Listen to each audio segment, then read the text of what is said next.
얼마 전 신문에서 뉴스 하나를 보면서 마음이 너무 아팠어요. 탈북했던 여인이, 여러분들도 아마 그 뉴스를 접했을 거예요. 탈북했던 여인이 6살 아들과 함께 임대 아파트에서 굶어 죽은 채 2달 만에 이제 그 시신이 발견이 된 거죠. 은행 잔액은 제로. 또 냉장고에는 먹을 것이 하나도 없었습니다. 며칠 전 신문을 보니까 쌀이 남아돌아 그것을 관리하는 데만 연 4천억이 들어간대요. 쌀이 남아돌아서 4천억이 들어가는데 우리 사회가 점점 무심해져 가는 것이 아닌가, 좀 씁쓸한 생각이 들었습니다.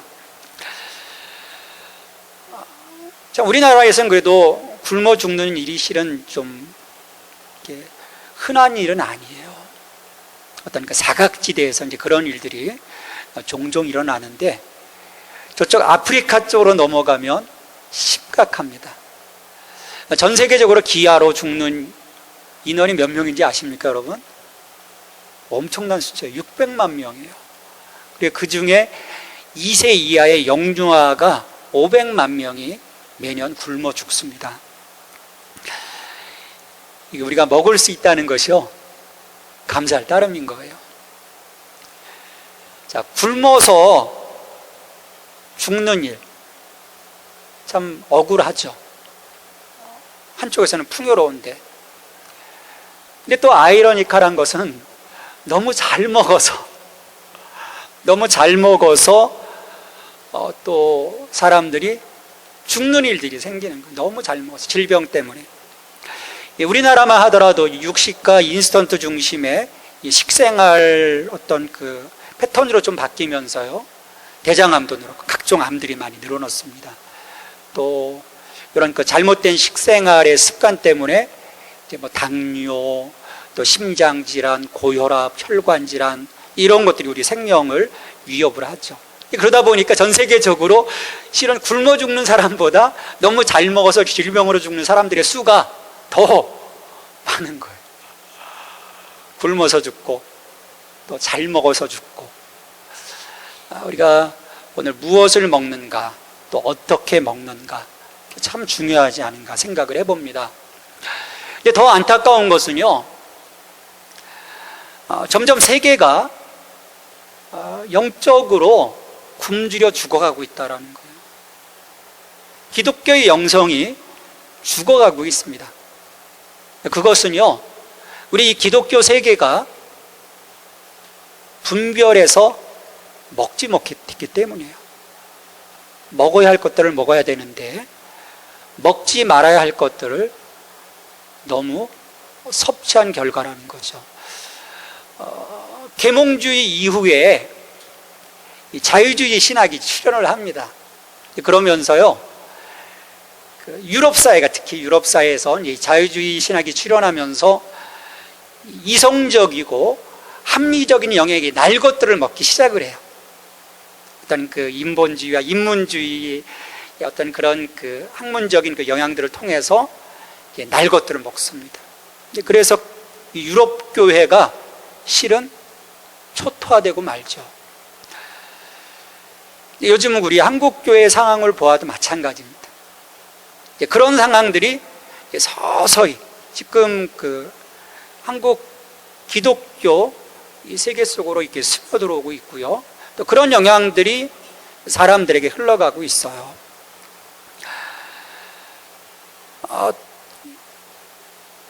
또 이 교회 안에 보면 이 비기독교적인 다양한 소스들,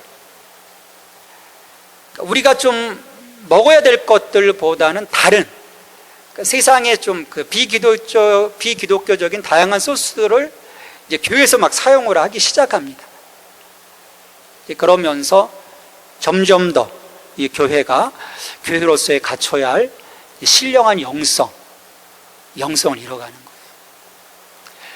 이 사람들이요, 굉장히 합리적이고 이성적인 것 같지만 또 교회 안에서 사실은 바라는 그 영성에 대한 모습들이 있는 거예요. 저 바깥에서 더 많이 얻을 수 있는 것들을 교회에서 하는 것 실은 사람들이 원하지 않습니다. 근데 이게 보면 교회가 그 코드들을 지금 읽어내지 못하는 거예요. 한때 이 한국 교회 안에서요, 인문 강의하는 그 또 특강들이요, 완전 유행처럼 번졌던 적이 있습니다. 너도 나도 웬만한 교회들은 다 했어요. 근데 물론 사람들의 지성을 일깨우고 이성을 일깨우는 것도 중요하지만 그건 교회에서 할 일은 실은 아니거든요. 오늘 우리가 그리스도인으로서 살아가는데 그래서 먹거리가 참 중요합니다. 우리 체질 개선을 위해서도 먹는 게 중요하듯이 이미 내가 옛사람, 그리스도 안에서 옛사람을 벗어버리고 새 사람을 입었다며 그 새 사람의 체질, 그 새 사람에게 맞는 그 먹거리를 먹을 때만이 그 새 사람으로서의 그 라이프 스타일을 가져갈 수 있는 거예요. 이제 보면 내가 변화받았다고 하면서 내가 하나님의 참된 자녀라고 하면서도 여전히 그 옛사람의 그 자리에서 공급받았던 먹거리들을 내가 공급받고 있다면 실은 어떤 본질적으로 보면 여전히 옛사람의 자리에 머물러 있는 거예요. 물론 그 잠깐의 그 반짝하는 은혜를 가지고 살아갈 수는 있습니다. 처음 우리 첫사랑 있잖아요. 내가 예수님 믿었을 때 강력하게 다가왔던 그 은혜, 그 파워풀함이 실은 다 있거든요. 다 표현을 안 해서 그렇지 그 반짝하는 은혜로 어느 정도 버텨낼 수는 있지만 이 지속적인 신령한 양식으로서의 어떤 공급이 이어지지 못하면요, 어떤 그 영적인 성숙과 변화 실은 일어날 수가 없는 거죠. 우리 문제는 경제야라고 했던 것처럼 옛날에 문제는 먹거리입니다. 내가 지금 무엇을 먹고 있느냐. 아마 여러분 다 무엇을 먹고 있는지, 내가 지금 집중하고 있는 것이 뭔지를 여러분들은 다 알고 계세요 지금. 근데 우리가 그것들을 끊어내지 못하는 거죠. 왜? 결단이 필요한데, 정말 결단이 필요한데 우리가 끊어내지 못하는 거예요.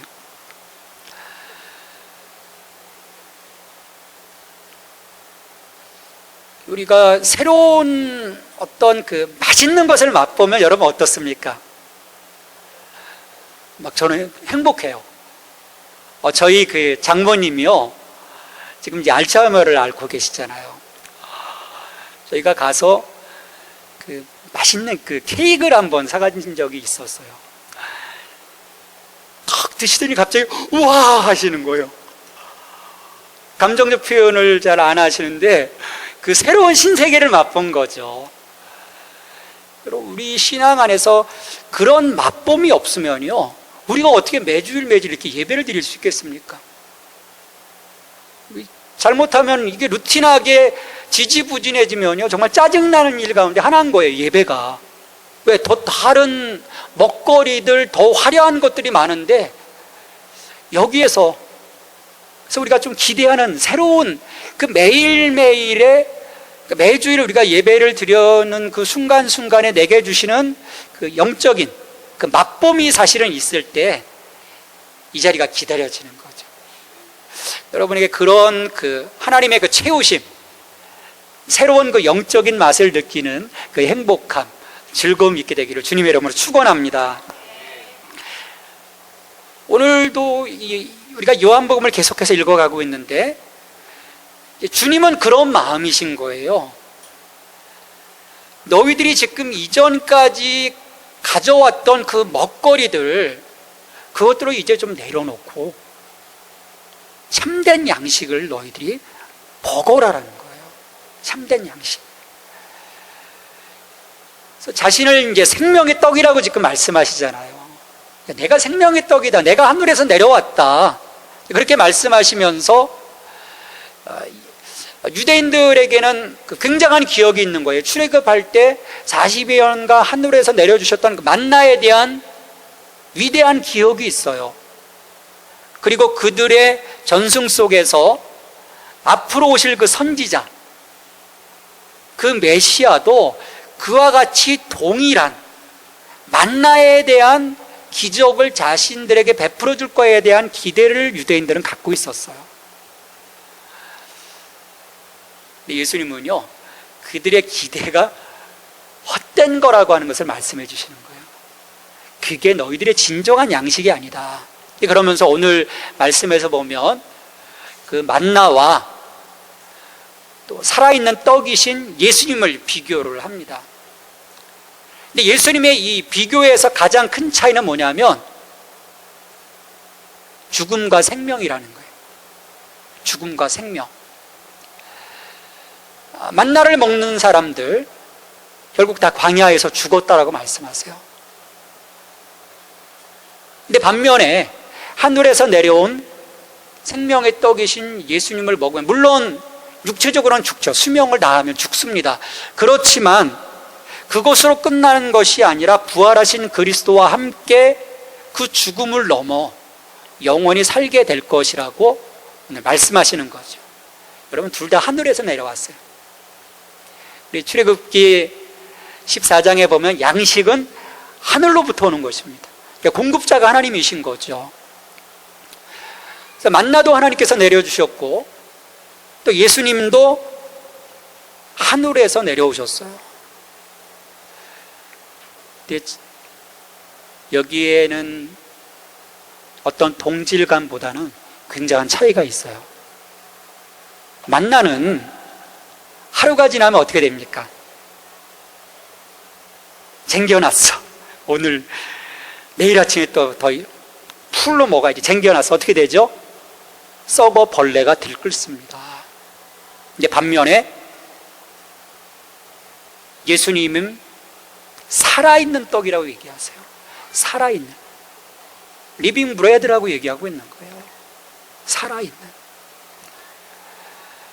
그 점에서 만나는요, 단지 육체의 그 하루의 배고픔을 충당시켜주는 양식이라는 거예요. 그러니까 오늘 우리의 눈으로 보면 만나는 하나님의 은혜를 경험할 수 있는, 야, 오늘 나 배고팠는데 하나님이 신기한 방법으로 오늘 만나라는 걸 주셨어. 야, 오늘 하루의 일용함도 하나님의 은혜 속에 우리가 살아갈 수 있구나라고 깨닫게 하시는 임시적인 방편이라는 거예요. 그러니까 우리의 영혼을 위한, 우리 영적인 부분들을 채워주시는 것이 아니라는 거예요. 지금 이 갈릴리 사람들은 이 만나를 지금 기대하는 거예요. 만나.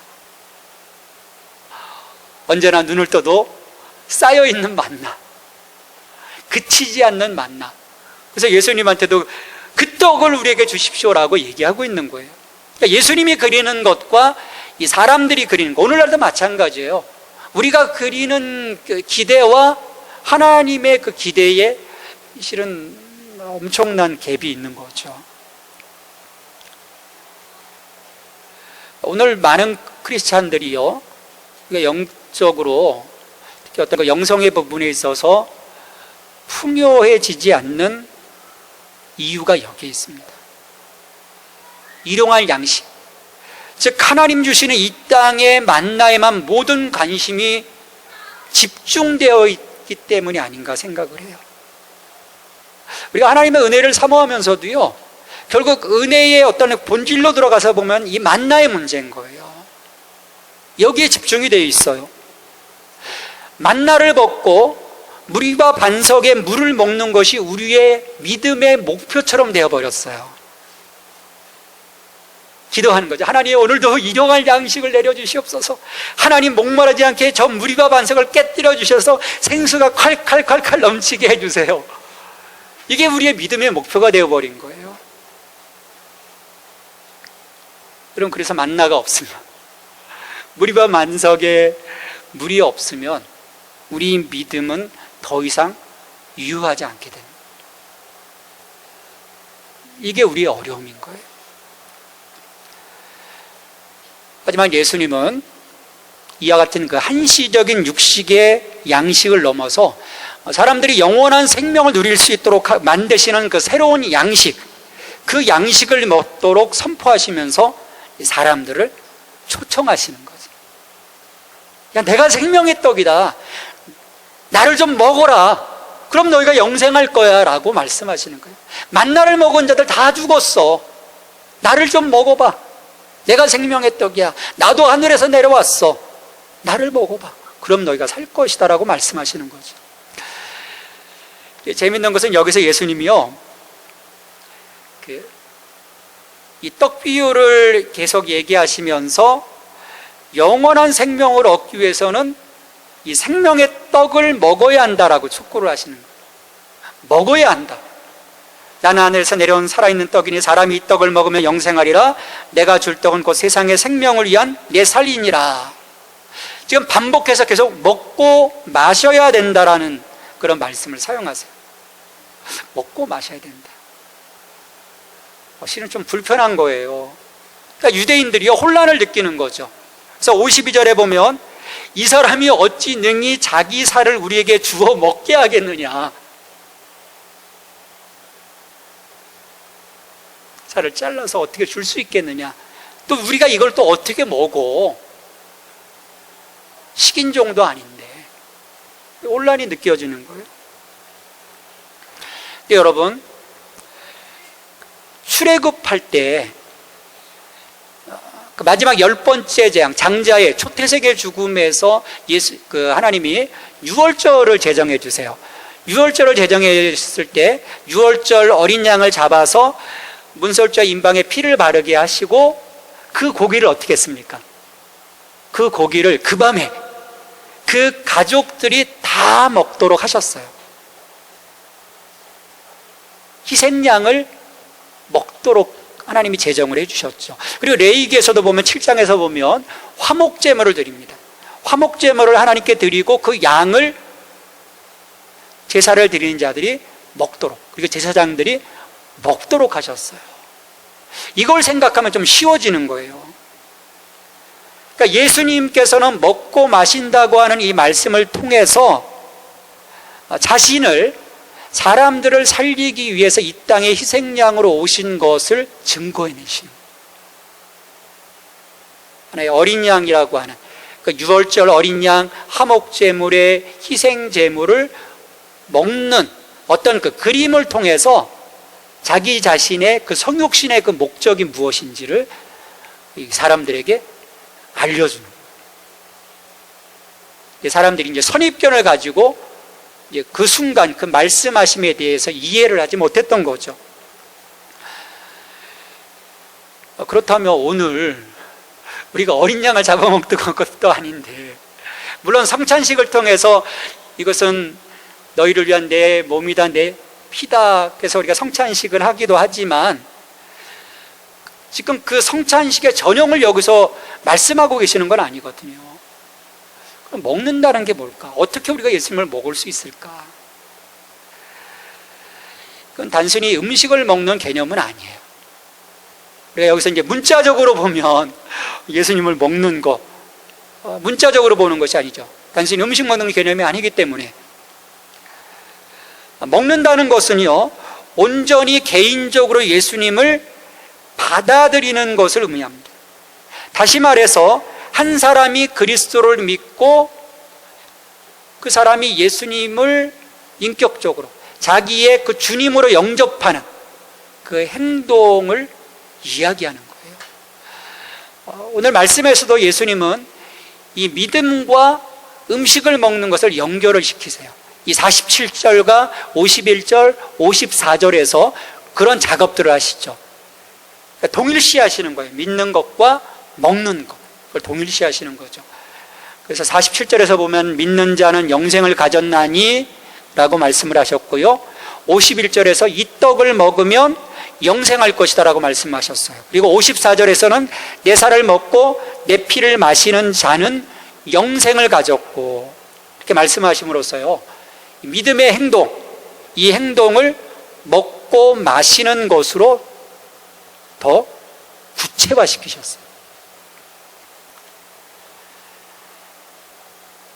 그러니까 여러분, 우리가 먹지 않으면 며칠을 버틸 수 있습니까? 먹지 않고 한 일주일 버틸 수 있죠. 그러니까 먹지 않으면 우리 생명을 유지하기 어려운 거죠. 그래서 우리 육신의 생명을 유지하기 위한 이 필수적인 행위인 이 먹는 것과 예수님을 내가 주님으로 믿고 영접하는, 그래서 영생을 얻을 수 있다라고 하는 이 사실을 아주 생생하게 먹는다는 표현, 마신다는 표현으로 지금 말씀을 하시는 거예요. 왜냐하면 다른 사람이 먹는 것은요, 내게 아무런 의미가 없어요. 내 앞에서요, 어떤 사람이 막 스테이크를 먹어요, 갈비를 먹어요, 스파게티를 먹어요. 여러분, 보는 것만으로 여러분 배부르십니까? 물론 엄마들은 그러죠. 그 새끼들 먹는 거, 아유, 내가 보는 것만으로도 배부르다, 잘 먹으니까. 근데 계속 그러면 그 엄마는 굶어 죽습니다. 다른 사람이 아무리 잘 먹는 거, 우리 교회 안에서도 우리 한 집사님과 문 집사님 엄청 잘 드세요. 말씀을 잘 먹어요. 훈련 잘, 은혜를 받아요. 이 은혜 때문에 내가 삽니까? 아니에요. 그건 우리의 믿음은요, 지극히 개인적인 거예요. 집단적인 것이 아닙니다. 주님의 몸 되는 교회를 구성해 가는 것은 집단적인 것이지만, 그 교회의 한 지체로서 그 구성원으로 세워져 가는 나는요, 지극히 개인적으로 그리스도와의 인격적 관계 안에 있을 때만이 내가 은혜를 받을 수 있고 내가 세워져 갈 수가 있어요. 다른 사람이 도와주는 것은요, 한계가 있습니다. 끝까지 갈 수가 없어요. 마지막 포인트는 내가 먹어야 하는 거예요. 예수님은 그 부분을 말씀하시는 거예요. 전체가 먹는 것을 말하는 것이 아니라 네가 나를 먹고 마시라는 거예요.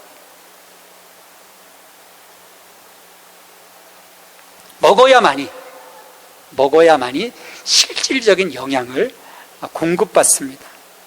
내가 음식을 씹어서 정말 그 자양분을 받아들이는 것처럼, 그러니까 우리가 인격적으로 구체적으로 주님을 영접하고 믿고 받아들여야 한다는 거예요.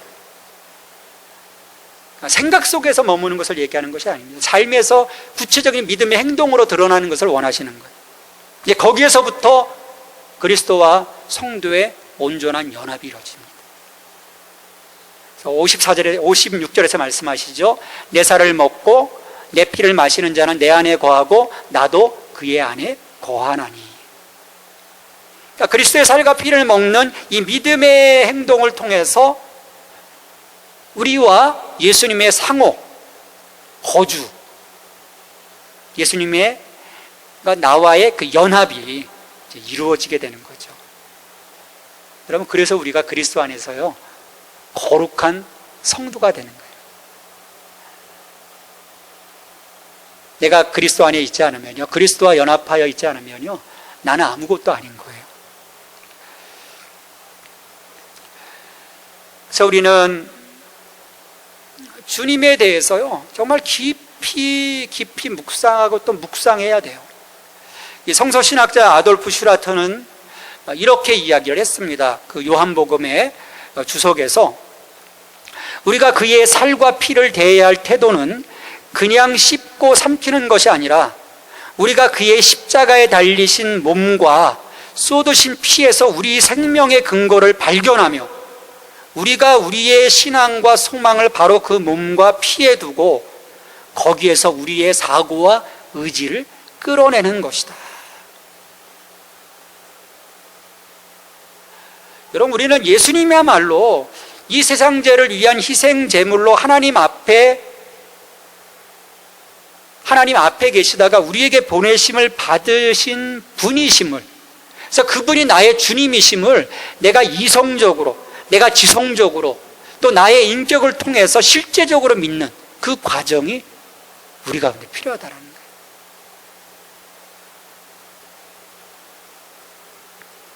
그 예수님 좋으신 분, 그런 것이 아니라 저분이 흘리시고 저분이 산산이 부서지는 그 몸을 통해서 내 생명의 근거가 거기에 있음을, 그리고 이분을 통해서 내 안에 소망이 있음을 매일매일 자각하라는 것입니다.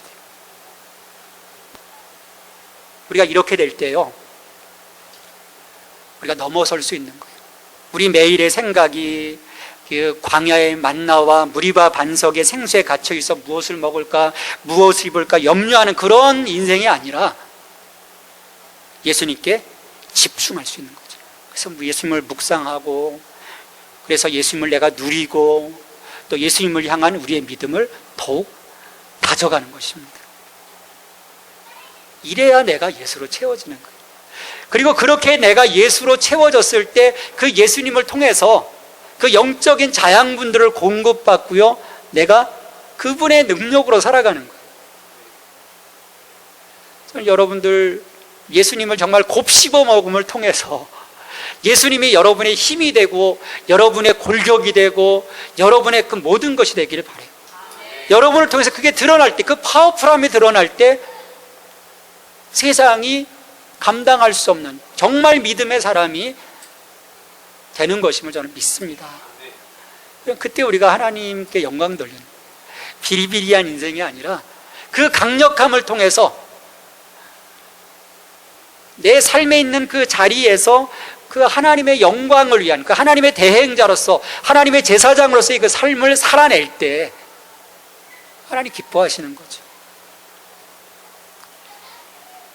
성 아우구스티누스는 말하였습니다. 믿으라, 그러면 당신은 먹은 것이다.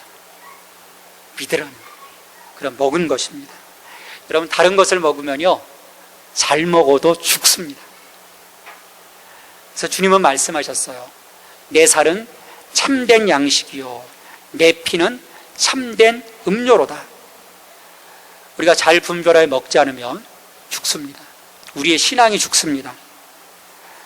우리의 그 영적 먹거리를 잘 분별해서 이 생명의 떡이신 그리스도로 말미암아 우리가 영생을 사는 은혜를 입기 바랍니다. 58절에서 말씀하셨습니다. 이것은 하늘에서 내려온 떡이니 조상들이 먹고도 죽은 그것과 같지 아니하여 이 떡을 먹는 자는 영원히 살리라. 이 떡을 먹는 자는 영원히 살리라. 우리 함께 기도하겠습니다.